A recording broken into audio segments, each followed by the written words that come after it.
श्री सिद्ध श्री माता जी की जय, कारिका संघ की जय। प्रिय बंधुओं, आज उत्तम सत्य धर्म का दिवस हमने अपने जीवन में सत्य धर्म का आचरण कितना किया है, इस बात को हम स्वयं ही जानते हैं। इसके अलावा हमारे सत्य धर्म के आचरण को जानने वाले यदि कोई हैं तो वह सिद्धालय में विराजमान सिद्ध भगवान है। आज इस उत्तम सत्य के दिन हमने जीवन में इस जीवन की सत्यता को, इस संसार की सत्यता को स्वीकार किया कि नहीं किया। सत्य 4 प्रकार का होता है।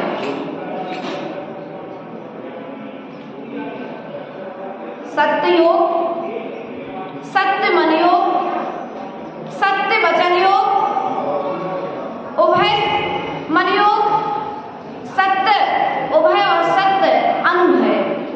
इस प्रकार से 15 योगों में सत्य 4 प्रकार का बताया गया है। हम सत्य बोलते हुए भी कहीं असत्य तो नहीं बोलते। हमारा सत्य भी सत्य है कि नहीं है। आचार्य भगवंत ने कहा, हित मित और प्रिय वचनों को अपने मुख से निकालना चाहिए। जिन वचनों के निकलने से जीवों का घात नहीं हो रहा है, जीवों को दुख नहीं हो रहा है, वह वचन ही सत्य वचन है। इस सत्य वचन के पालन से, इस सत्य वचन के आचरण करने से कुमार वर्धमान का, कुमार पार्श्व का समोसरण लगा।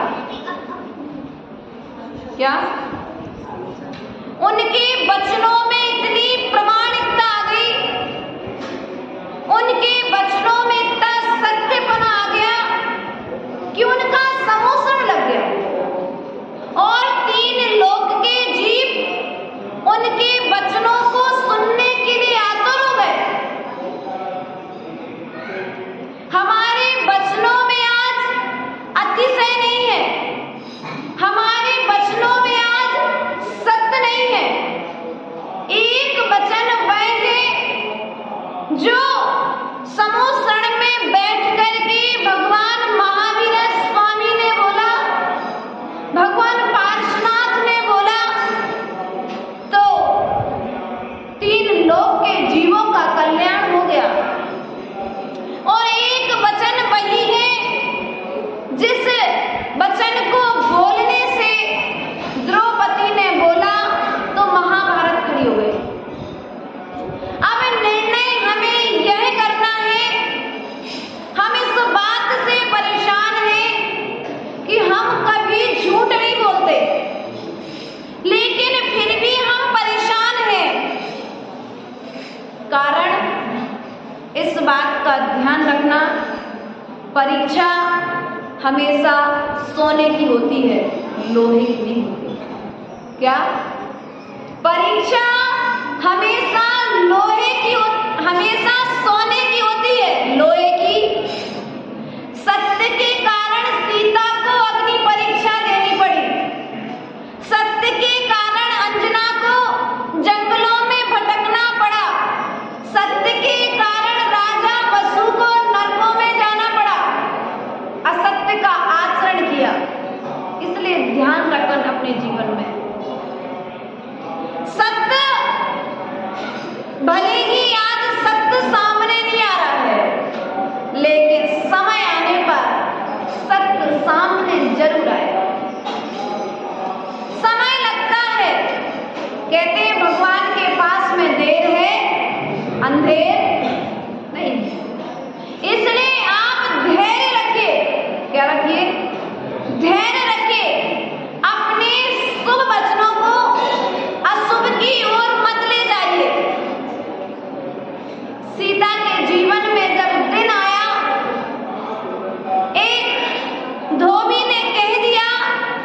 करता है। हमारे असत्य वचनों के द्वारा ही मेरा संसार बढ़ रहा है और मेरे सत्य वचनों के द्वारा ही मेरा संसार घट रहा है। मानतुंग गोस्वामी ने परीक्षा दी, सत्य की विजय हुई, समय लगा, 48 सालों में बंद कर दिया गया। कुमुदचंद्र स्वामी सभा में विराजमान हैं और कल्याण मंदिर स्तोत्र के रचयिता स्तंभ में से भगवान पार्श्वनाथ प्रकट हो गए। समंतभद्र स्वामी जब स्वयं वो स्तोत्र लिखते हैं तो स्तोत्र करते करते जब बात आती है कि सत्य धर्म कौन सा है तो कुंद स्वामी पाषाण की प्रतिमा से बुलवा लेते हैं। समय लगता है क्योंकि संकट उसी पर आता है जो संकट को झेलने की क्षमता रखता है। क्या हर किसी पर संकट नहीं आता? इस बात को अपने जीवन में नोट करके रखना। क्या पानी उसी टंकी में गिरता है जिस टंकी में रखने की क्षमता होगी।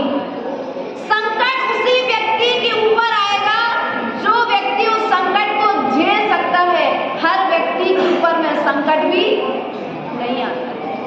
इसलिए हम अपने जीवन में सत्य बोलने से ना डरें, लेकिन सत्य बोले तो ऐसा सत्य बोले जिस सत्य के बोलने से किसी के जीवन में संकट ना हो जाए।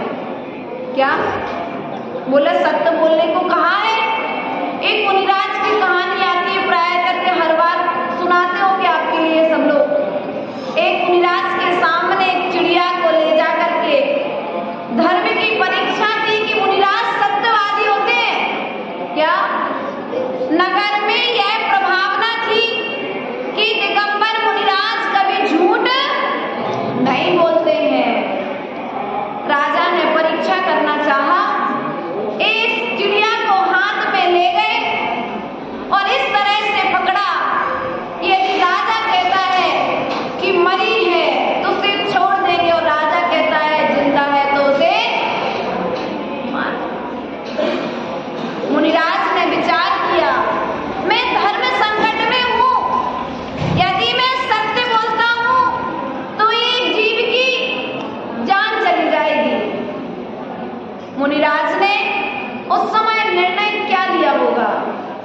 उन्होंने सबको देखते हुए उस राजा से कहा कि यह चिड़िया तो मृतक है। क्या है? यह चिड़िया तो मृतक है। जैसे ही मुनिराज ने कहा कि यह चिड़िया मृतक है, राजा ने उस चिड़िया को आकाश में छोड़ दिया।